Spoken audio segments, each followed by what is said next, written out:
ഡിസ്കഷനും കാര്യങ്ങൾ വരുന്നു, അതിലേക്ക് നീങ്ങണം. ഈ പഞ്ചായത്ത് തെരഞ്ഞെടുപ്പിന്റെ ഇടയിൽ കേരളം ഗൗരവമായി ചർച്ച ചെയ്യേണ്ട ചില വിഷയങ്ങൾ കൈവിട്ടു പോയിക്കൊണ്ടിരിക്കുകയാണ്. അതിലെ പ്രധാന വിഷയം എന്ന് പറയുന്നത് ശബരിമലയുമായി ബന്ധപ്പെട്ട സ്വർണ്ണക്കവർച്ചയാണ്. ശക്തമായ ഹൈക്കോടതിയുടെ ഇടപെടലിന്റെ ഭാഗമായിട്ട് അന്വേഷണം നടന്നുകൊണ്ടിരിക്കുകയാണ്. ചില ആളുകളൊക്കെ അറസ്റ്റ് ചെയ്യപ്പെട്ടു, മറ്റു ചിലരൊക്കെ വീണ്ടും അറസ്റ്റ് ചെയ്യപ്പെടുമെന്ന ഒരു സാഹചര്യം മൊത്തത്തിൽ നിലനിൽക്കുന്നുണ്ട്. അന്വേഷണം ഏത് ഘട്ടത്തിലും അട്ടിമറിക്കപ്പെടും എന്ന് വിശ്വസിക്കുന്ന ആളാണ് ഞാൻ. കാരണം ഉദ്യോഗസ്ഥരിൽ നിന്ന് രാഷ്ട്രീയക്കാരിലേക്ക് അന്വേഷണം മാറിക്കൊണ്ടിരിക്കുകയാണ്. ഇവിടെ ശബരിമല വിഷയം പോലെ തന്നെ കേരളത്തിലെ എല്ലാ സർക്കാരിന്റെ കീഴിലുള്ള ദേവസ്വത്തിന്റെ കീഴിലുള്ള മലബാർ ദേവസ്വത്തിലടക്കം നിരവധിയായിട്ടുള്ള ഇത്തരത്തിലുള്ള കൊള്ളകൾ നടന്നുകൊണ്ടിരിക്കുന്നു എന്നാണ് പലരുമായി ബന്ധപ്പെട്ടപ്പോൾ നമുക്ക് മനസ്സിലാക്കാൻ സാധിച്ചിട്ടുള്ളത്. എങ്ങനെ ഇത് അട്ടിമറിക്കപ്പെടും, അന്വേഷണം അട്ടിമറിക്കപ്പെടും എന്നതിൻ്റെ കൃത്യമായ സൂചന ഇവിടെ പുതിയൊരു ഓർഡറിൽ, സർക്കാരിൻ്റെ പുതിയൊരു ഓർഡർ ഇറങ്ങിയിരിക്കുന്നു. ശബരിമലയുമായി ബന്ധപ്പെട്ട് ഇപ്പോൾ സീസൺ ആരംഭിക്കുകയാണ്. ഇതിലേക്ക് ചാർജ് കൊടുത്തിരിക്കുന്ന ഉദ്യോഗസ്ഥന്മാർ, ഒന്ന് IPS സുജിത് ദാസ് ആണ്. അദ്ദേഹത്തിന് കൊടുത്തിരിക്കുന്നത് ഈ പറയുന്ന സന്നിധാനത്താണ്. ഇന്നലെ ഇറങ്ങിയ ഓർഡറാണ്.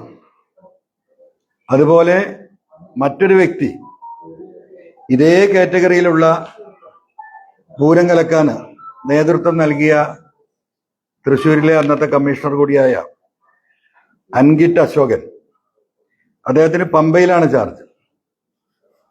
അതോടൊപ്പം ഇവർക്ക് ആവശ്യമായിട്ടുള്ള ഉദ്യോഗസ്ഥന്മാരെ കൂടി ഇത്രയും കറപ്റ്റഡായ, ഇത്രയും ആരോപണ വിധേയരായിട്ടുള്ള ഉദ്യോഗസ്ഥന്മാരെ ശബരിമലയിൽ ഇത്രയും വലിയ ഒരു വിഷയം സങ്കീർണമായി അന്വേഷണം SIT നടത്തിക്കൊണ്ടിരിക്കെ എന്തിന് കേരളത്തിലെ പൊതുസമൂഹം കൃത്യമായും കുറ്റവാളികളെന്ന് തിരിച്ചറിയപ്പെട്ട 2 പോലീസ് ഉദ്യോഗസ്ഥർ അജിത് കുമാറിനെ കൂടെ നിന്നുകൊണ്ട് പൂരം കലക്കാൻ എല്ലാവിധ ഗൂഢാലോചനകളും നടത്തി അത് വളരെ സക്സസ്ഫുള്ളാക്കി BJPക്ക് അനുകൂലമായ സാഹചര്യം സൃഷ്ടിക്കാനുള്ള എല്ലാ വഴികളും ഒരുക്കി കൊടുത്ത ആളാണ് അങ്കിത് അശോകൻ. അദ്ദേഹത്തെയും ഈ പറയുന്ന കോഴിക്കോട് എയർപോർട്ടുമായി ബന്ധപ്പെട്ട് ഇപ്പൊ ഹൈക്കോടതിയിൽ കേസ് നടക്കുകയാണ്. സുജിത് ദാസ് IPSന്റെ പേരിലുള്ള SIT കൊടുത്ത അന്വേഷണ റിപ്പോർട്ട് ചോദ്യം ചെയ്തുകൊണ്ട്, അദ്ദേഹത്തിന് ക്ലീൻ ചീറ്റ് കൊടുത്ത ചോദ്യം ചെയ്തുകൊണ്ടുള്ള ഫയല് അവിടെ നിലനിൽക്കുമ്പോൾ ആ 2 ഉദ്യോഗസ്ഥരെയും തന്നെ എന്തിനു വേണ്ടിയിട്ട് ഈ പറയുന്ന ശബരിമലയിൽ പോസ്റ്റ് ചെയ്തു എന്നത് കേരളത്തിലെ ജനങ്ങൾക്ക് അറിയേണ്ടതുണ്ട്. എനിക്കതിൽ പ്രധാനമായിട്ടും ബഹുമാനപ്പെട്ട CPIയുടെ ഉത്തരവാദിത്തപ്പെട്ട നേതാക്കന്മാരോട് ഒരു ചോദ്യത്തിൽ ഉന്നയിക്കാനുണ്ട്. ഈ വിഷയത്തിൽ തൃശ്ശൂർ പൂരം കലക്കിയതിലും അജിത് കുമാറിന്റെ വിഷയത്തിലും ശക്തമായ നിലപാട് സ്വീകരിച്ച ഭരണകക്ഷിയിലെ തന്നെ ഒരു പ്രധാന പാർട്ടിയാണ്, 4 മന്ത്രിമാരുള്ള പാർട്ടിയാണ് CPI. ഈ പോസ്റ്റിംഗ് CPI അറിഞ്ഞിട്ടുണ്ടോ? ഈ പോസ്റ്റിങ്ങിനോടുള്ള CPIയുടെ സംസ്ഥാന നേതൃത്വത്തിനുള്ള നിലപാടെന്താണ്? ഇവിടെ അന്വേഷിക്കപ്പെടേണ്ടതാണ്. നമുക്കറിയാം, മലപ്പുറത്ത് നടന്ന SP ക്യാമ്പ് ഓഫീസിലെ മരമുറി, അവിടുന്ന് ഈ വിഷയങ്ങൾ ഞാൻ ആദ്യമായി ഉന്നയിച്ചു വരുന്നത്. ആ പരാതി നൽകിയ അന്നത്തെ സബ് ഇൻസ്പെക്ടർ ശ്രീജിത്ത്, അദ്ദേഹം ഇപ്പൊ രാജിവെച്ചിരിക്കുന്നു. അദ്ദേഹം രാജിവെക്കാനുണ്ടായ കാരണങ്ങളെക്കുറിച്ച് വളരെ വിശദമായിട്ട് അദ്ദേഹം പറഞ്ഞു കഴിഞ്ഞു. പരാതി കൊടുത്തു എന്നതിന്റെ പേരിൽ ഒരു പോലീസിൽ നിന്ന് ഒരു മനുഷ്യൻ അനുഭവിക്കാവുന്ന എല്ലാ പീഡനങ്ങളും ഞാൻ അനുഭവിച്ചുകൊണ്ടിരിക്കുന്നു, എനിക്കത് താങ്ങാൻ കഴിയില്ല എന്ന് പറഞ്ഞുകൊണ്ടാണ് കേരളത്തിന്റെ ചരിത്രത്തിൽ ആദ്യമായിട്ട് ഈ ഒരു സാഹചര്യത്തിൽ ഒരു പോലീസ് ഓഫീസർ രാജിവെച്ച് ഞാൻ കൂലിപ്പണിക്ക് പോവുക എന്ന് പറഞ്ഞ് പുറത്തിറങ്ങിയിരിക്കുന്നത്. അപ്പൊ ഇത് ഓരോന്നും ഇതിന്റെ എന്താ പറയാ ഇതിന്റെ ഗൗരവം വർദ്ധിപ്പിക്കുകയാണ്. അപ്പൊ കേരളത്തിലെ പൊതുസമൂഹത്തെ ഇപ്പോ നിലനിന്നുകൊണ്ടിരിക്കുന്ന രാഷ്ട്രീയത്തിൽ നിന്ന് തല തിരിച്ചുവിടാനും ഇവിടെ ഈ നടക്കുന്ന അന്വേഷണങ്ങൾ ഏതെങ്കിലും ഒരു രീതിയിൽ അട്ടിമറിക്കാൻ കഴിയുമെങ്കിൽ അതിന് വളരെ പ്രാപ്തരായിട്ടുള്ള രണ്ടാളുകൾ തന്നെയാണ് ഈ പറയുന്ന അങ്കിതും അതുപോലെ തന്നെ സുജിത് ദാസും. അത് അവർ തെളിയിച്ചിട്ടുള്ളതാണ്. അപ്പൊ ഈ വിഷയത്തിൽ ഗൗരവമായിട്ട് അവരവിടുന്ന് മാറ്റി നിർത്തണം. ശബരിമലയിലെ ജോലിയിൽ നിന്ന് ഒരു കാരണവശാലും ഈ രണ്ട് ഉദ്യോഗസ്ഥന്മാരെയും ഇന്നത്തെ അവർക്കെതിരെയുള്ള നിരവധിയായ ആരോപണങ്ങൾ പൂരം കലക്കലുമായി ബന്ധപ്പെട്ട് പോലീസ് DGP കൊടുത്ത റിപ്പോർട്ട് തന്നെ അവിടെ നിൽക്കുകയാണ്. അതിൽ അങ്കിത് അശോകൻ കുറ്റവാളിയാണ്. ഇവിടെ കോഴിക്കോട് എയർപോർട്ടുമായി ഉണ്ടായ 152 കേസുകൾ, സ്വർണം പൊട്ടിച്ച കേസ്, കോടാനുകോടി രൂപയുടെ സ്വർണം പൊട്ടിച്ച് കളഞ്ഞ കേസിൽ ആ അന്വേഷണം ഹൈക്കോടതിന് മുമ്പിൽ നിൽക്കുകയാണ്. മാമി വധക്കേസ്, ആ അന്വേഷണം ഹൈക്കോടതിയിൽ നമ്മൾ അതുമായി ബന്ധപ്പെട്ട കാര്യം ചോദ്യം. ഇടവണ്ണ റിദാൻ ബാസിൽ കേസ്, അതിൽ നടന്ന അട്ടിമറികൾ, അങ്ങനെ ദുരൂഹമായ സാഹചര്യത്തിലുള്ള ഈ ഓഫീസർമാരെ എന്തുകൊണ്ട് അവിടെ അപ്പോയിന്റ്മെന്റ് ചെയ്തു എന്നത് കേരളത്തിലെ ജനങ്ങൾക്ക് അറിയണം. ഇതില് ആകത്തുക നമ്മൾ വായിച്ച് മനസ്സിലാക്കേണ്ടത് കേരളത്തിലെ വിശ്വാസി സമൂഹം, നമുക്കറിയാം പണ്ടത്തെ കാലമല്ല, ഇന്ന് നമുക്കൊക്കെ തന്നെ കുറച്ച് വിശ്വാസം വർദ്ധിച്ചൊരു കാലമാണ്.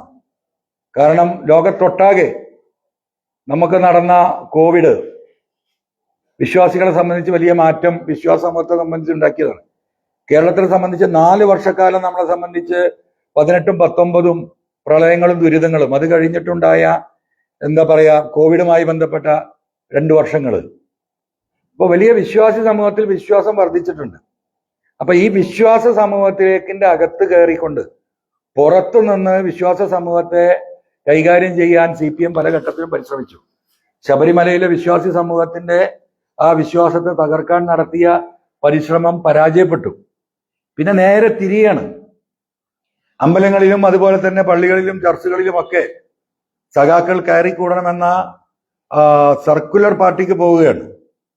ആ വഴിക്ക് ഇതിന്റെ അകത്തൊക്കെ കയറിക്കൊണ്ട് അവിടെയൊക്കെ പ്രയാസങ്ങൾ ഉണ്ടാക്കാനും അവിടെയൊക്കെ എന്താ പറയാ ഈ തരത്തിലുള്ള ശബരിമലയിൽ നടന്നതടക്കമുള്ള കാര്യങ്ങൾ കേരളത്തിൽ ഉടനീളം നടന്നുകൊണ്ടിരിക്കുകയാണ്. ഇതൊരു ഉദ്യോഗസ്ഥന്മാർ മാത്രമല്ല, ഇത് രാഷ്ട്രീയക്കാരിലേക്കും ഈ പറയുന്ന ദേവസ്വവുമായി ബന്ധപ്പെട്ട സകലമാന നേതാക്കളിലേക്കും ഈ അന്വേഷണം പോയിക്കൊണ്ടിരിക്കുകയാണ്. അപ്പൊ ഒരു അമ്പലം പോലും ഈ പറയുന്ന ഗവൺമെന്റിനെ വിശ്വാസപൂർവ്വം ഏൽപ്പിക്കാൻ കഴിയാത്ത പരിതസ്ഥിതി കേരളത്തിൽ ഒട്ടാകെ നിലനിൽക്കുകയാണ്. കാരണം ഒന്നുമല്ല, ഇത് വിശ്വാസികൾ കൈകാര്യം ചെയ്യേണ്ട മേഖലയാണ്, പള്ളിയും അമ്പലവും ചർച്ചൊക്കെ. CPM എന്ന അധികാരത്തിൽ വന്നാലും ആരെ അത് ഏൽപ്പിക്കാറുള്ളത്?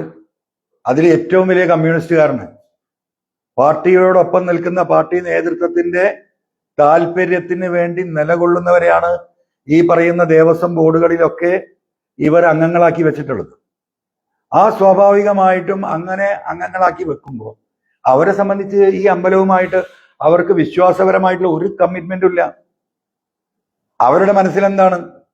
ദൈവത്തിനെന്തിനാ പണം, ദൈവത്തിനെന്തിനാ സ്വർണം, കിട്ടാവുന്ന അടിച്ചു മാറ്റിക്കട എന്ന് പറയുന്ന മതനിരാസം, അതാണല്ലോ കമ്മ്യൂണിസം എന്ന് പറയുന്നത്. അപ്പൊ ഈ മതനിരാസത്തിന്റെ ആളുകളുടെ കയ്യിൽ മതസ്ഥാപനങ്ങൾ സർക്കാരിന്റെ സൂപ്പർവിഷൻ വരുന്നത് ഏൽപ്പിച്ചാൽ എക്കാലത്തുണ്ടാവും. കോൺഗ്രസ് എത്രയോ കാലം ഇവിടെ ഭരിച്ചല്ലോ. ഏതെങ്കിലും ഒരു കാലത്ത് UDFന്റെ കാലഘട്ടത്തിൽ ഇതുപോലെയുള്ള ഒരു ആരോപണം നമ്മൾ ആരെങ്കിലും കേട്ടിട്ടുണ്ടോ?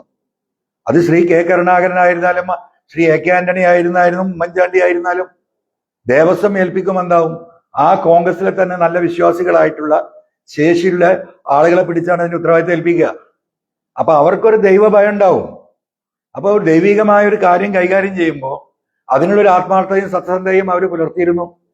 ഇവിടെയോ ഒരു വിശ്വാസമില്ലാത്ത ഒരു ദൈവ എന്താ പറയാ മതം തന്നെ ഇല്ല എന്ന് വിശ്വസിക്കുന്നവരുടെ കയ്യിൽ, കമ്മ്യൂണിസ്റ്റുകാരുടെ കയ്യിൽ വിശ്വാസി സമൂഹത്തിന്റെ ഈ കാര്യങ്ങൾ ഏൽപ്പിച്ചു കൊടുത്താണ് ഈ തകരാറ് മുഴുവൻ സംഭവിച്ചത്.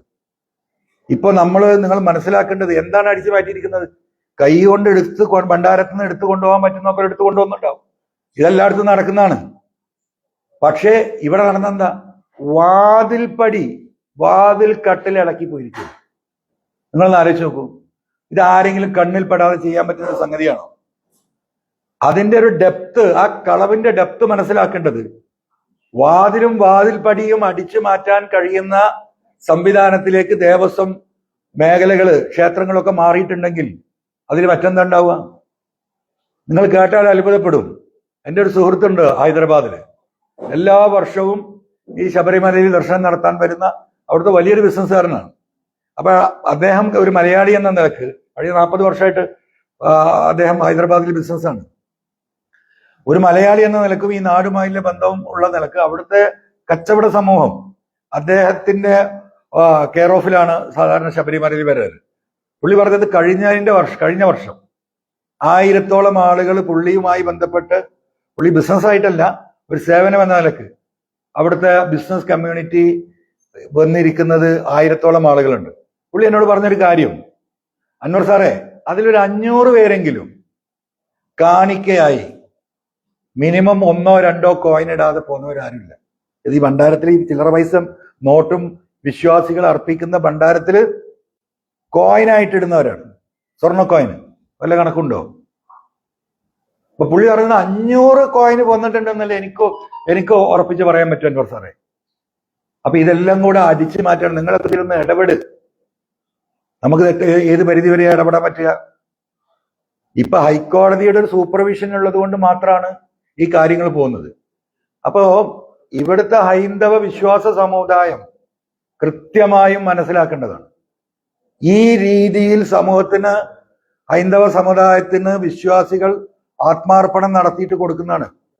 ഈ കോയിൻ കൊണ്ടിടുന്ന വ്യക്തി ചിലപ്പോൾ വലിയ മുതലാളി ആയിക്കൊള്ളുന്നില്ല, ഒരു ഇടത്തരക്കാരനായിരിക്കും. അദ്ദേഹം ഒരു മാസത്തിൽ 1000-2000 മാറ്റി വെച്ചിട്ടായിരിക്കും ഒരു വർഷം കൂടുമ്പോൾ 10,000-50,000 രൂപ സ്വരൂപിച്ച് ഇതൊരു സ്വർണ്ണ കോയിനായിട്ട് അയ്യപ്പന് ഇത് ഏൽപ്പിക്കുന്നത്. അതാണ് അടിച്ചു മാറ്റുന്നത്. അപ്പൊ കൃത്യമായും എനിക്ക് പലപ്പോഴും തോന്നിയിട്ടുണ്ട്, ഇപ്പോ BJP-യുമായിട്ടുള്ള രാഷ്ട്രീയമായിട്ടുള്ള ഒരുപാട് എതിർപ്പുകൾ നമുക്കുണ്ട്. പക്ഷേ BJP-യിലും ഒരു വിശ്വാസ സമൂഹമുണ്ട്. അവരാണെങ്കിൽ പോലും ഈ കോലത്തിൽ ഇത് എന്താ പറയാ അടിച്ചു മാറ്റപ്പെടില്ല എന്ന് നമ്മൾ തോന്നിപ്പോവുകയാണ്. അടിച്ചു മാറ്റാനായിട്ടുള്ള ഒരു വിഭാഗം. ഇനി നിങ്ങൾ ഇതിൽ മനസ്സിലാക്കേണ്ട ഏറ്റവും ഗൗരവമായിട്ടുള്ള വിഷയം, ഈ പറയുന്ന അങ്കിത് അശോകൻ, ഹരിശങ്കർ, ഇപ്പൊ നമ്മുടെ DIG, തൃശ്ശൂർ DIG, ഇതായിരുന്നു ഞാൻ പരാതി കൊടുക്കുന്ന സമയത്ത് ടെലികമ്മ്യൂണിക്കേഷന്റെ ഹെഡ്. ഫോൺ ചോർത്തലുമായി ബന്ധപ്പെട്ട് അജിത് കുമാറിന് ആവശ്യമായിട്ടുള്ള എല്ലാ പണികളും പോലീസിന്റെ ഹെഡ്ക്വാർട്ടേഴ്സിൽ ഇരുന്നത് ഈ ഹരിശങ്കർ ആയിരുന്നു, DIG. അദ്ദേഹത്തെ തൃശ്ശൂരിൽ കൊടുന്ന് അപ്പോയിന്റ്മെന്റ് ചെയ്തിട്ടുണ്ട്.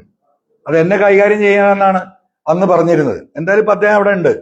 പക്ഷെ വിഷയം എന്താന്ന് വെച്ചാൽ, അദ്ദേഹത്തിന്റെ അമ്മായിയപ്പൻ KP ശങ്കർദാസ്, നിങ്ങൾ ശരിക്കും കേട്ടോ, KP ശങ്കർദാസ് 2019 ദേവസ്വത്തിലെ ബോർഡ് അംഗമാണ്. ഇപ്പൊ ഈ 2019 ഈ സ്വർണം കളവ് പോകുന്നത്. 2019 ഈ ദേവസ്വത്തിലെ അംഗമാണ് ഹരിശങ്കർ IPS-ന്റെ, ഇപ്പോ ഈ കാര്യങ്ങൾ കൈകാര്യം ചെയ്തുകൊണ്ടിരിക്കുന്ന ഹരിശങ്കർ IPS-ന്റെ അച്ഛൻ KP ശങ്കർദാസ്. സ്വാഭാവികമായിട്ടും ബോർഡ് മെമ്പർമാരിലേക്ക് അന്വേഷണം പോയിക്കൊണ്ടിരിക്കുന്നു. ശങ്കർദാസ് ആ കാലഘട്ടത്തിൽ അവിടെ ഉണ്ട്. അപ്പം എന്തുകൊണ്ടാണ് ഈ രീതിയിൽ കാര്യങ്ങൾ പോകുന്നത് എന്നതിന്റെ ഒരു ദുസ്സൂചനയായിട്ട് നമുക്കത് മനസ്സിലാക്കാം. ഇപ്പോ SIT എത്തിയിരിക്കുന്ന ഘട്ടത്തിൽ നിന്ന് അടുത്ത ഘട്ടത്തിലേക്ക് അവർക്ക് ഇനി ഒരുപാട് ഫയലുകൾ കിട്ടാനുണ്ട്, ഒരുപാട് തെളിവുകൾ കിട്ടാനുണ്ട്. ഈ പറയുന്ന സുജിത് ദാസും ശങ്കർദാസ്, ഈ പറയുന്ന അങ്കിത്തും ഒക്കെ അവിടെ ഡ്യൂട്ടി ഏറ്റെടുക്കുന്നതോട് കൂടിയിട്ട് അയ്യപ്പനെ തന്നെ അടിച്ചു മാറ്റാൻ കഴിയോ എന്നുള്ളത് ഇവിടുത്തെ വിശ്വാസ സമൂഹം ആലോചിച്ചാൽ മതി. അത്ര ഗൗരവതരമായിട്ടാണ് കാര്യങ്ങൾ പോയിക്കൊണ്ടിരിക്കുന്നത്. ഈ ഹൈക്കോടതിയിൽ നടന്നുകൊണ്ടിരിക്കുന്ന കേസ്, ഞാൻ കൊടുത്ത പരാതിയിൽ ഈ പറയുന്ന മേൽപ്പറഞ്ഞ വിഷയങ്ങളിലുള്ള കോടതിയിൽ പരിഗണിക്കപ്പെടുന്ന കോടതി കേസ് നടന്നുകൊണ്ടിരിക്കുന്ന വിഷയത്തിൽ കൃത്യമായ വിജിലൻസ് റിപ്പോർട്ടിൽ മരമുറിയുമായി ബന്ധപ്പെട്ട ചില കാര്യങ്ങൾ അതിൽ സൂചനയുണ്ട്. ആ സൂചന പ്രകാരമുള്ള പിന്നീട് അന്വേഷണം നടത്തിയിട്ടില്ല. ഈ മരം ഏറ്റെടുത്തിരുന്ന ലേലത്തിൽ പിടിച്ചിരുന്ന വ്യക്തിയെ സ്റ്റേറ്റ്മെന്റ് അദ്ദേഹത്തെ പിടിച്ച് ചോദ്യം ചെയ്തപ്പോ അദ്ദേഹം പറഞ്ഞതാണ്, എവിടെ വെച്ചിട്ടാ, മലപ്പുറം SP ഓഫീസാണ് അദ്ദേഹത്തെ സ്റ്റേറ്റ്മെന്റ് എടുക്കുന്നത്. പുള്ളി പറഞ്ഞു, ക്യാമ്പ് ഓഫീസ് 1 കിലോമീറ്റർ അപ്പുറത്താണല്ലോ SP ഞാൻ അവിടെ വരാം, ഞാൻ മുറിച്ച മരത്തിന്റെ കുറ്റി എനിക്കറിയാം, ആ കുറ്റി ഞാൻ കാണിച്ചു തരാമെന്ന് പറഞ്ഞപ്പോ മരം ലേലത്തിലെടുത്ത ആ വ്യക്തിയെ പോലും 1 കിലോമീറ്റർ അപ്പുറത്തുള്ള പോലീസിന്റെ ക്യാമ്പ് ഓഫീസിലേക്ക് കൊണ്ടുപോകാൻ ഈ SIT തയ്യാറായിട്ടില്ല. അയൽവാസികൾ കൊടുത്ത മൊഴിയുണ്ട്. അപ്പൊ ഒരുപാട് സൂചനകൾ അതിൽ പറയുന്നെങ്കിലും ആ സൂചനകളെയും ആ തെളിവുകളെയും ഒറ്റയടിക്ക് അന്വേഷണം എങ്ങനെയാണ്? ADGP അജിത് കുമാറിന്റെ സ്റ്റേറ്റ്മെന്റ് ആണ് കഴിഞ്ഞത്. അജിത് കുമാറിന്റെ ഒറ്റ വാചകമാണ്, മരംമുറി നടന്നതല്ല.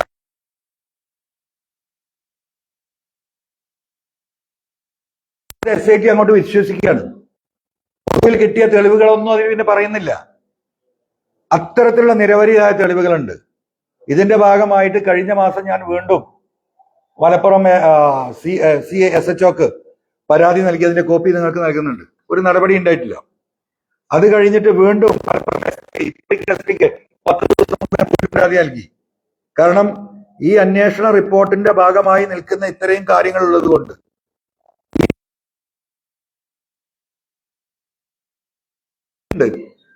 കൊടുത്ത് അതിന്റെ മുകളിൽ FIR ഇട്ടിട്ടില്ല. അതുപോലെ തന്നെ സ്വർണ്ണക്കള്ളക്കടത്തുമായി ബന്ധപ്പെട്ട വിഷയങ്ങൾ ഇതെല്ലാം നമ്മൾ ഹൈക്കോടതിയെ ബോധ്യപ്പെടുത്തിക്കൊണ്ട് കൃത്യമായ ഹൈക്കോടതിയുടെ ഇടപെടലുകൾക്ക് ശേഷം താഴെ കോടതികളിൽ, മജിസ്ട്രേറ്റ് കോടതികളിൽ CMP ഫയൽ ചെയ്തുകൊണ്ട് ഈ വിഷയത്തെ നമ്മൾ ഗൗരവമായിട്ട് ഇതിന്റെ സത്യം തെളിയുന്നത് വരെയുള്ള ഒരു പോരാട്ടം, നിയമ പോരാട്ടം നടത്താൻ തന്നെയാണ് തീരുമാനിച്ചിട്ടുള്ളത്. അതുകൊണ്ട് ഈ പറയുന്ന പോലീസ് ഉദ്യോഗസ്ഥന്മാരുടെ നിയമനം തീർത്തും ദുരൂഹമാണ്. വിശ്വാസി സമൂഹം ഇതിൽ ഇടപെടണം. പ്രതിപക്ഷ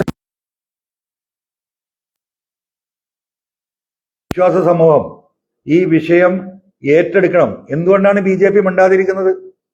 BJPക്ക് അറിയാലോ ഈ കാര്യങ്ങൾ. ആ കേസിൽ ശക്തമായി ഇടപെടുന്നു എന്ന് പറയുന്ന BJP ഈ പറയുന്ന കളങ്കിതരായ ഉദ്യോഗസ്ഥരെ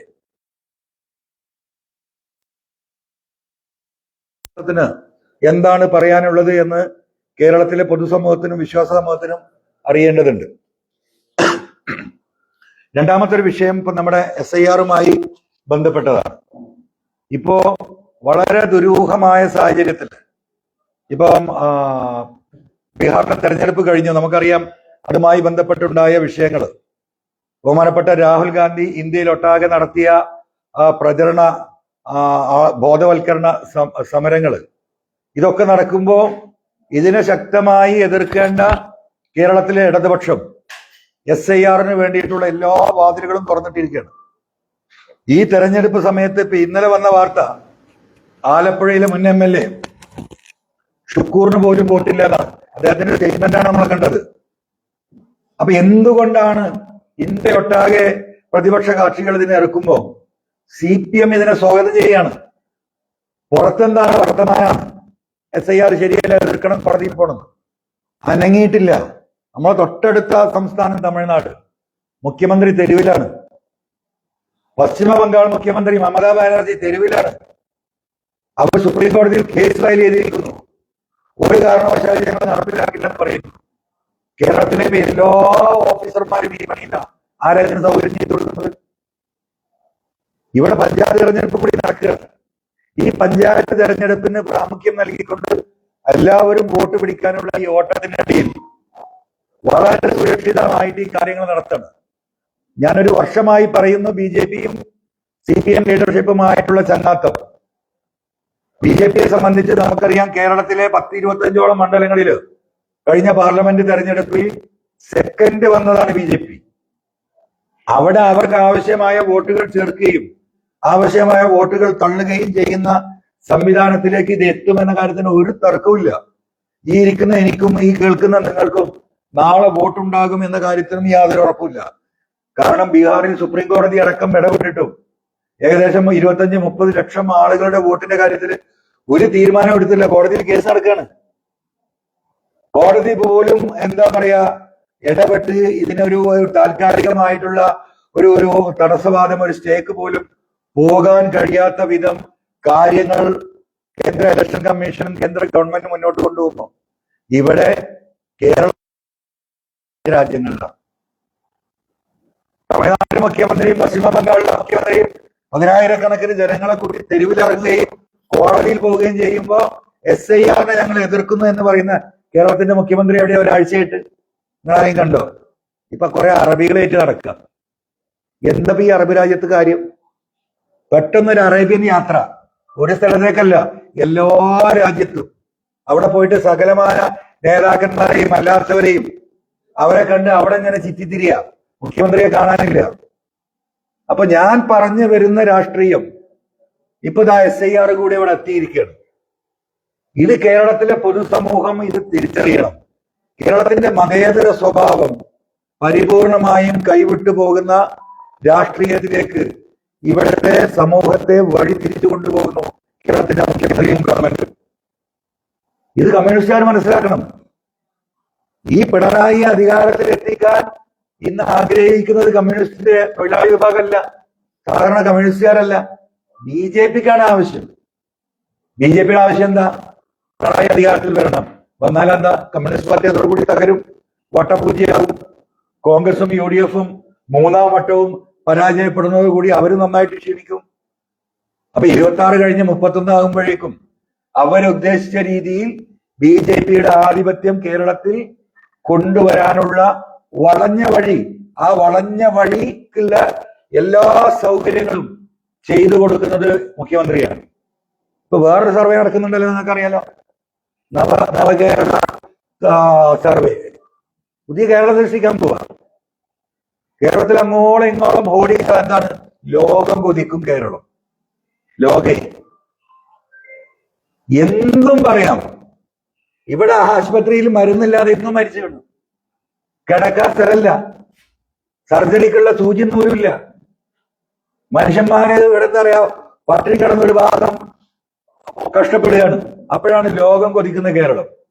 അപ്പൊ ഇതിനെപ്പറ്റി പഠിക്കാൻ വേണ്ടിയിട്ട് ഇവിടെ SIR കേന്ദ്രം നടപ്പിലാക്കുമോ മൂപ്പര വക CPR. എന്താണ് CPR? നമുക്കറിയാലോ, മരിക്കാൻ നേരത്ത് ഞെക്കി ജീവൻ വെപ്പിക്കൂലേ? അപ്പം SIR നടത്തുമ്പോൾ CPM-ന്റെ വക CPR നടത്തി കൊടുക്കുക, പാർട്ടിയെ രക്ഷിക്കാൻ. ഒരു വാർഡിൽ 6 ആള്. ആരാ ശമ്പളം കൊടുക്കുന്നത്? നമ്മളെ നികുതി പണം ഗവൺമെന്റാ കൊടുക്കുന്നത്, ഉദ്യോഗസ്ഥന്മാരല്ല. പാർട്ടി നേതൃത്വം എടുത്ത തീരുമാനം പാർട്ടി സഖാക്കൾക്ക് ഇൻസ്ട്രക്ഷൻ കൊടുത്തിരിക്കുന്നു, സർക്കുലർ പോയിരിക്കുന്നു. ഓരോ വാർഡിൽ നിന്നും 6 സഖാക്കളെ ഇതിനു വേണ്ടിയിട്ട് തയ്യാറാക്കണമെന്ന് പറഞ്ഞിട്ട്. ഇവരാണ് ഈ എന്താ പറയാ മരിക്കാൻ പോകുന്ന പിണറായി ഗവൺമെന്റിന് CPR കൊടുക്കാൻ വേണ്ടിയിട്ട് വിട്ടിരിക്കുന്നത്. ശക്തമായി എതിർക്കണ്ടേ? എങ്ങനെയാണ് പാർട്ടി രാഷ്ട്രീയ പ്രവർത്തകർക്ക് സർക്കാരിന്റെ ചെലവിൽ സർവേ നടത്തുന്നത്? പാർട്ടിക്ക് നടത്താം, പാർട്ടിന്റെ ചെലവിൽ. അപ്പൊ ഈ രീതിയിൽ എന്താണോ ഫാസിസ്റ്റ് ഭരണകൂടം ചെയ്തു വരുന്ന അധികാരത്തിലേക്ക് തിരിച്ചു വരാനുള്ള വഴി, ആ വഴി തേടുക. 1600 റുപ്യ ഇപ്പൊ 2000 ആക്കിയെന്ന് പ്രഖ്യാപനം നടത്തി. ഇത് എന്ന് 2500 ആവണം? ഞാനടക്കമുള്ളവർ കേരളത്തിലെ 21 തെരഞ്ഞെടുപ്പിൽ ഈ ഗ്രാമങ്ങൾ മുഴുവൻ ആയിരക്കണക്കിന് യോഗത്തിൽ പോയി പ്രസംഗിച്ചതാണ്. 100 രൂപ വർദ്ധിപ്പിച്ചിട്ട് 2025 ആകുമ്പോ 2500 ഓരോ വർഷവും. എന്നാ മുൻകാല പ്രാബല്യം കൊടുത്തോ? കൊടുത്തില്ലല്ലോ. എന്താ കൊടുക്കാത്തത്? വാക്ക് പാലിക്കുന്ന ഗവൺമെന്റ് ആണെങ്കിൽ 2500 കൊടുത്താൽ പോരെ, 3000 കൊടുത്താൽ പോലും ഈ കുടുംബങ്ങൾക്ക് ഇവിടെ ജീവിക്കാൻ കഴിയില്ല. അതുപോലെയുള്ള വിലക്കയറ്റും ജീവിത സാഹചര്യങ്ങളാണ്. എന്നിട്ട് അത് വലിയൊരു സംഭവമാക്കുകയാണ്. 1600 ഞങ്ങൾ 2000 ആക്കി. നിങ്ങൾ 2500 കൊടുക്കേണ്ട സമയം കഴിഞ്ഞു. 2021 സാഹചര്യമില്ല. 1 ലിറ്റർ പഞ്ചസാര 150 റുപ്യ കിട്ടിയത് ഇന്ന് 400-500 ആണ്. 1 കിലോ പഞ്ചസാര 30 രൂപ കിട്ടിയത് 50-60 റുപ്യാണ്. അപ്പൊ ഈ മനുഷ്യർക്ക് ജീവിക്കണമെങ്കിൽ ഏറ്റവും ചുരുങ്ങിയത് 3000 എങ്കിലും കൊടുക്കേണ്ട ഒരു സാഹചര്യത്തിലാണ് 1600 ഞങ്ങൾ 2000 ആക്കി അറിഞ്ഞത് വീമ്പളക്കുന്നത്. ഇത് ഞാനടക്കമുള്ളവർ കേരളത്തിലെ ജനങ്ങൾ. എന്നാൽ ഇതിന്റെ മുമ്പ് കൊടുക്കൂലേ? കൊടുക്കൂല. അപ്പൊ എന്താ? തെരഞ്ഞെടുപ്പിന് സമയത്ത് ഇതാരാ പഠിപ്പിച്ചത്? ഇത് BJP പഠിപ്പിച്ചതാണ്. BJP ഇപ്പൊ ഈ നടന്ന തെരഞ്ഞെടുപ്പുകളിൽ മുഴുവൻ ചെയ്തെന്താ? ഇതുപോലെയുള്ള ഓഫറുകൾ ജനങ്ങൾക്ക് കൊടുക്കുക. അത് BJPക്ക് ചെയ്യാം. എന്നാൽ കമ്മ്യൂണിസ്റ്റ് പാർട്ടിയോ ഈ നാട്ടിലെ പാവപ്പെട്ടവരുടെ ദുരിതം, അവരുടെ കഷ്ടപ്പാട് അത് ചൂഷണം ചെയ്യല്ലത്. എന്നിട്ട് സഖാക്കൾ വീട് മുഴുവൻ കയറി പറയാ, കണ്ടില്ലേ 2000 ആക്കി പിണറായി. ചൂഷണം ഏതെങ്കിലും നിലക്ക് പണം കൊടുത്തുകൊണ്ട് എന്താണോ ഫാസിസ്റ്റ് BJP കഴിഞ്ഞ 10-20 വർഷമായി ഇന്ത്യയിലെ രാഷ്ട്രീയം അവർക്ക് നിലനിർത്താനും അവർക്ക് പിടിച്ചെടുക്കാനും വേണ്ടിയിട്ടുള്ള ശ്രമങ്ങൾ നടത്തുന്നത്, അതേ പാത പിന്തുടരുക. എന്നിട്ട് SIR വേണ്ടിയിട്ട് ഇവിടുത്തെ എല്ലാ ഉദ്യോഗസ്ഥന്മാരെയും ഏർപ്പാടാക്കിയിട്ട് മൂപ്പരങ്ങട്ട് അറബികളൊപ്പം നടക്കുക. ഇതൊന്നും അറിയില്ല. ഇനിയിപ്പോ വന്നിട്ടൊരു പ്രസ്താവന നടത്തും, SIR അങ്ങോട്ടാക്കി. ഈ പറ്റിക്കല് ഇത് കൃത്യമായി അറിയണം. അത് ജനങ്ങൾ മനസ്സിലാക്കേണ്ടതുണ്ട്. ഈ വരാനിരിക്കുന്ന ഈ തെരഞ്ഞെടുപ്പിൽ ഇവിടുത്തെ വിശ്വാസ സമൂഹം, എനിക്ക് കേരളത്തിലെ ഹൈന്ദവ വിശ്വാസികളായ എന്റെ പ്രിയപ്പെട്ട സഹോദരങ്ങളോട് പറയാനുള്ളത്, നിങ്ങൾ നല്ലോണം കാത്തോ നിങ്ങളെ അമ്പലങ്ങൾ, ഒന്നും ബാക്കിയുണ്ടാവില്ല. മലബാർ ദേവസ്വം, ഇപ്പൊ നമ്മൾ ഇരിക്കുന്നത് കരിക്കാട് ദേവസ്വത്തിന്റെ ചുറ്റുപാടുള്ള സ്ഥലം. അവിടുന്ന് പോയാൽ 1 കിലോമീറ്റർ പോയാൽ കരിക്കാട് ദേവസ്വം. അവിടുന്ന് ചില ആളുകൾ എന്നേറ്റ് ബന്ധപ്പെട്ടിരുന്നു. എന്താ പറയുന്നത്, അവർക്ക് കുറെ ക്യാഷ് വണ്ടി കുറെ തേങ്ങ ഈ വരുമാനങ്ങൾ മുഴുവൻ അടിച്ചു മാറ്റാണ്. മലബാർ ദേവസ്വത്തിൽ 7000 ആളുകളുണ്ട്, 6900 ആളുകൾ. ശമ്പളം കിട്ടാതെ പട്ടിണി കിടക്കുന്ന പട്ടിണി പാവങ്ങൾ 3000-ഓളം ആളുകൾ ഇപ്പോഴും ശമ്പളം കൊടുക്കുന്നില്ല. ഇവിടെ പൂരം നടത്താനും ഈ പറയുന്ന രാജ്യം മുഴുവൻ ബോർഡ് വെക്കാനും 4ാം വാർഷികത്തിന് 225 കോടി രൂപ മകന്റെയും മരുവന്റെയും ഫോട്ടോ വെക്കാനൊന്നും ഒരു കുറവില്ല. ഇപ്പൊ തിരുവനന്തപുരത്ത് എന്തോ സിനിമാകാരന്മാരുടെ പരിപാടി എടുത്ത് അതിന് 2.5 കോടി രൂപ ബോർഡ് വെക്കാൻ. അപ്പോ 6000 ചില്ലാനം മലബാർ ദേവസ്വത്തിലെ പാവപ്പെട്ട ഈ അമ്പലവാസികളായിട്ടുള്ള ആളുകൾ പട്ടിണിയിലാണ്. പലരും കടം വാങ്ങി ജപ്തിയുടെ വക്കിലാണ്. ഒരിടപെടലും ഈ ഗവൺമെന്റ് നടത്തുന്നില്ല. അതുകൊണ്ട് കേരളത്തിലെ വിശ്വാസ സമൂഹത്തോട്, ഹൈന്ദവ വിശ്വാസികളോട് അനുഭവങ്ങളിൽ നിന്ന് നിങ്ങൾ പാഠം പഠിക്കണം. ഈ കാട്ട് കള്ളന്മാരുടെ കയ്യിൽ ഇനിയും ഈ പാഠം ഏൽപ്പിക്കുകയാണെങ്കിൽ അമ്പലമടക്കം പൊളിച്ചു പോകും. ഗുരുവായൂർ ശബരിമലയിൽ ഏൽപ്പിച്ച ഈ 2 ഉദ്യോഗസ്ഥന്മാരെ നോക്കിയാൽ മതി നിങ്ങൾ, അങ്കിട്ടും അതുപോലെ തന്നെ സുജിത് ദാസും. അതിനാണ് നല്ലത് ദാവൂദ് ഇബ്രാഹിമിനെയും അതുപോലെ തന്നെ എന്താണ് നമ്മളെ മരിച്ചുപോയ വീരപ്പനല്ലേ, വീരപ്പനുണ്ടെങ്കിൽ ഇവരെ രണ്ടാലെയും കാവലും സംവിധാനം ഏൽപ്പിച്ചിരുന്നെങ്കിൽ ഇതിലെ ഭംഗിയായിട്ട് നടത്തുമായിരുന്നു. ഇതിലാണ് നല്ല 2 ഉദ്യോഗസ്ഥന്മാരെ ഇനി കിട്ടാനില്ല. അപ്പോ വിശ്വാസി സമൂഹം ശരിക്കും മനസ്സിലാക്കിക്കോ, ഈ അവിശ്വാസികളുടെ കയ്യിൽ നിന്ന് ഈ അമ്പലങ്ങൾ മോചിതം.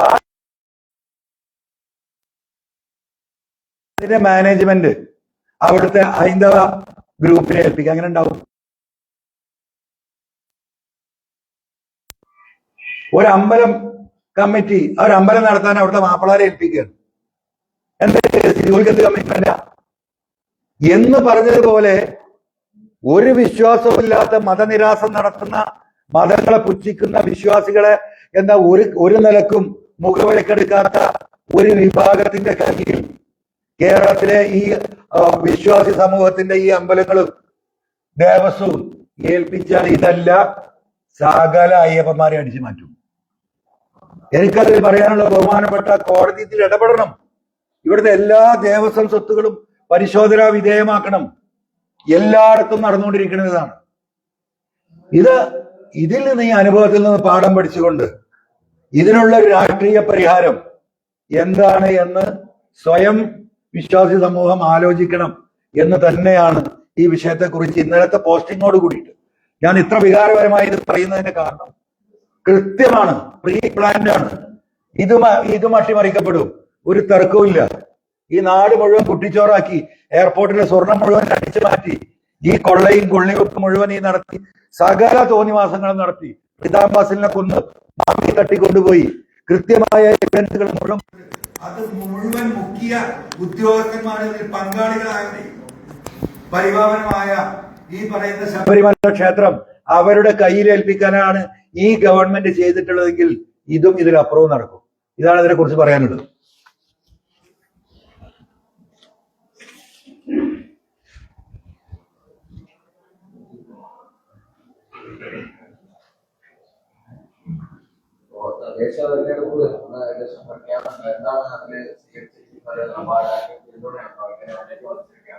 തീർച്ചയായിട്ടും നമ്മളതിന് 2-3 ആഴ്ച മുമ്പ് തന്നെ പറഞ്ഞത്. ഇവിടെ ഈ പറഞ്ഞല്ലോ, ഞാൻ ഈ പറഞ്ഞ ഗവൺമെന്റ് ആണല്ലോ ഇവിടെ ഈ തെരഞ്ഞെടുപ്പിന്റെ മറുഭാഗം. ഈ പിണറായിസത്തിന്റെ വക്താക്കളാണ്. അവരെ ഈ സമൂഹത്തിൽ ഈ നാടുണ്ടാവില്ല, ഇവരെ വീണ്ടും ഭരണത്തിൽ അധികാരത്തിലെത്തിയത്. അതിന് ആരൊക്കെയായിട്ട് സഹകരിക്കാൻ പറ്റും അവരൊക്കെ ആയിട്ട് സഹകരിക്കുന്ന ഒരു നിലപാട് തന്നെയായിരിക്കും ഈ ത്രിതല തെരഞ്ഞെടുപ്പിൽ ഓൾ ഇന്ത്യ തൃണമൂൽ കോൺഗ്രസിന്റെ നിലപാടതാ. അത് പറഞ്ഞതാണ്.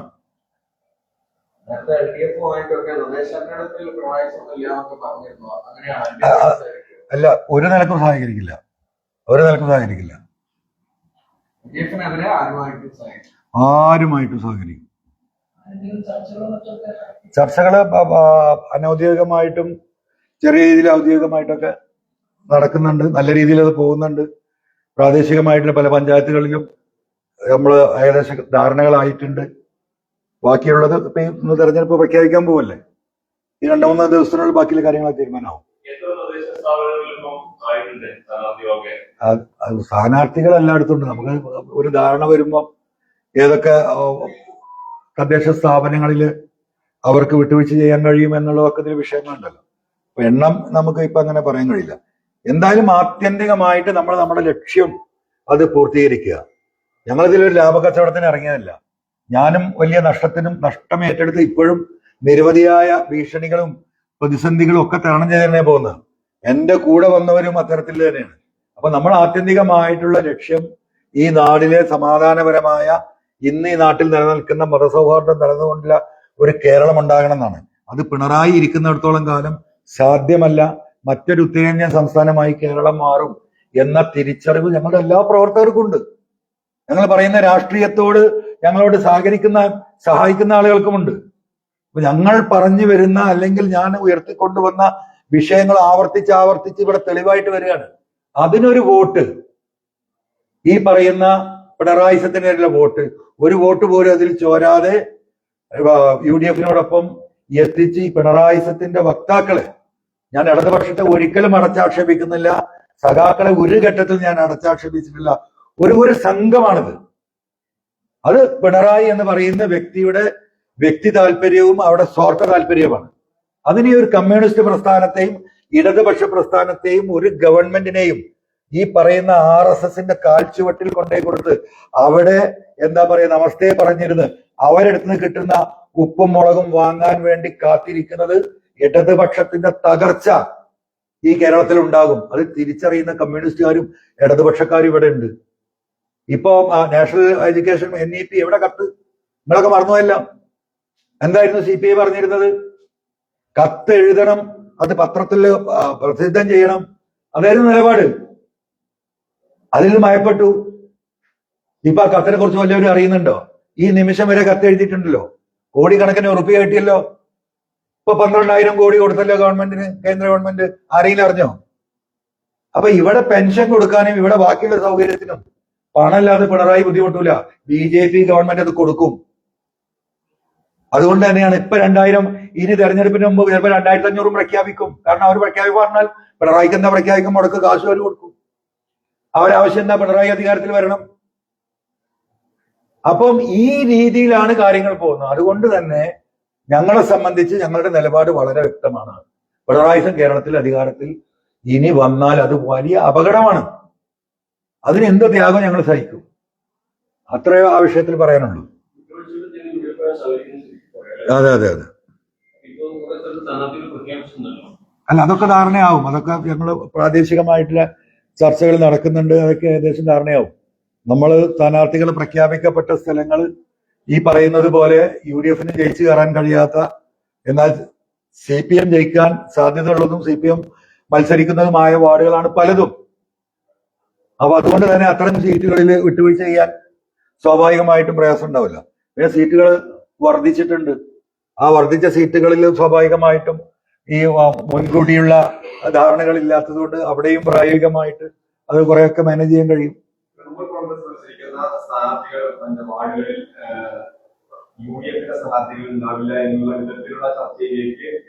എത്തിയിട്ടുണ്ട്.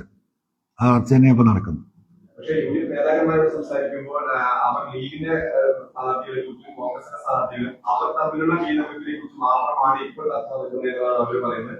ഒരു തരത്തിലും പുതിയ ഒരു കക്ഷിയെ കുറിച്ചോ അല്ലെങ്കിൽ പുതിയ ഒരു രാഷ്ട്രീയ സംവിധാനത്തെ കുറിച്ചോ അവർ ആലോചിച്ചിട്ടില്ല. പ്രത്യേകിച്ച് തൃണമൂൽ കോൺഗ്രസിനെ കുറിച്ച് ആലോചിച്ചിട്ടില്ല എന്ന് പല മുതിർന്ന നേതാക്കന്മാർ തന്നെ പറയുന്നു. കാരണം അത് ഡൽഹിയിൽ നിന്ന് വരുന്ന തീരുമാനങ്ങൾ പലതുകൊണ്ട് അതുകൊണ്ട് കാത്തിരിക്കുന്നു എന്നുള്ളത് മാത്രമാണ്. അല്ല, ആ തീരുമാനം വരുന്നാണ് ഞാൻ പറഞ്ഞത്. താങ്കൾ ഈ പറഞ്ഞ കാര്യത്തിന്റെ തീരുമാനം വരും. ആ സ്റ്റേജിലാണ് കാര്യങ്ങൾ നിൽക്കുന്നത്. അല്ല സ്റ്റേറ്റ് വൈഡ് ആണ്.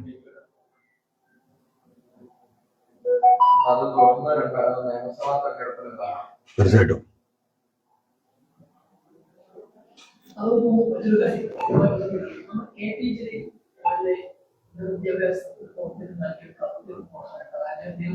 MLA ആയിരുന്ന കാലത്ത് MLA ആയിരുന്ന കാലത്ത് സർവീസായി പരിഗണിച്ച് പെൻഷൻസ് ആവശ്യപ്പെട്ടാണ് അദ്ദേഹം കത്ത് നൽകിയിട്ടുള്ളത്. ഞാൻ സാമ്പത്തിക ലാഭം ഉദ്ദേശിച്ച് അല്ലാതെ മുന്നോട്ട് പോയിരുന്നത്. പക്ഷെ എനിക്ക് സർവീസ് ചെയ്ത കാലം പ്ലസ് MLA ആയിരുന്ന ആ സമയത്ത് സർവീസായി പരിഗണിച്ച് പെൻഷൻ കത്ത് നൽകി സർവീസ് ആവശ്യം. യഥാർത്ഥത്തിൽ ആ വിഷയം ഞാൻ എന്റെ ശ്രദ്ധയിൽപ്പെട്ടിട്ടില്ല. കാരണം അത് പഠിക്കാതെ പറയാൻ വയ്യ, അറിഞ്ഞിട്ടില്ല.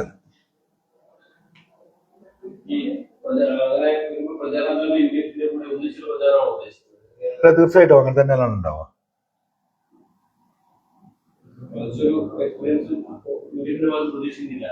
ഒരിക്കലും പ്രതീക്ഷിക്കുന്നില്ല. കാരണം നമ്മൾ ബന്ധപ്പെടുന്ന നിങ്ങളൊക്കെ ഫീൽഡിലെ ആളുകളാണ്. UDFന്റെ പ്രവർത്തകരെ സംബന്ധിച്ച് അവർ അങ്ങേയറ്റം ഈ നമ്മുടെ സാന്നിധ്യം നന്നായിട്ട് അവർ ആഗ്രഹിക്കുന്നുണ്ട്. അതെല്ലാവരും പ്രകടിപ്പിക്കുന്നുണ്ട് പ്രാദേശികമായിട്ട് എല്ലാ സ്ഥലങ്ങളിലും. അവരുടെ ഒരു വികാരം കൂടി ഉൾക്കൊള്ളുമല്ലോ. നിങ്ങൾ എന്തെങ്കിലും വിട്ടുവീഴ്ച ചെയ്തിട്ടാണെങ്കിൽ ഞങ്ങളെ കൂടെ നിൽക്കണം എന്ന് അവർ പറയുന്നുണ്ട്. അപ്പൊ സ്വാഭാവികമായിട്ടും നമ്മളൊരു വിട്ടുവീഴ്ച മനസ്ഥിതിയിൽ തന്നെയാണ്. കാരണം ഞാൻ പറഞ്ഞല്ലോ, നമ്മൾ വലിയ ത്യാഗം സഹിച്ച് തന്നെയാണ് ഉണ്ടായിട്ടുള്ള സംവിധാനങ്ങളെ വിട്ടിട്ട് ഈ ഒരു നീതിക്ക് വേണ്ടിയുള്ള പോരാട്ടം